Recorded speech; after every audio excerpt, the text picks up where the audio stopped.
Pastel printed kota sarees. So today we are going to showcase fancy kota sarees andi. Chala bagunna fabric. Complete trendy prints tho vastuna fabric ivi. So it's a peach color fabric on which you have complete multicolor printed motifs.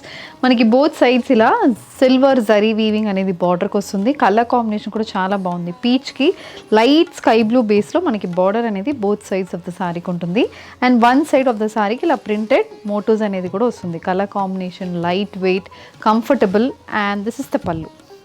So pallu pattern kuda manaku same alage untundi. And coming to the blouse, it's a blue color printed blouse and the saree is priced at 1500 free shipping. So ఇది next shade, a green color kota saree with contrast orange color borders. దీంట్లో కూడా మనకి body మొత్తం elephant motifs తో prints అనేది వస్తుంది. Light weighted sorry again. ఇది పల్లు. సో పల్లు ప్యాటర్న్ కూడా మనకి సేమ్ పిచ్ వైస్ ప్యాటర్న్ అనేది పల్లు కూడా వస్తుంది. అండ్ ఇది బ్లౌజ్ అనేది ఇలా ప్రింటెడ్ బ్లౌజ్ సేమ్ సారీ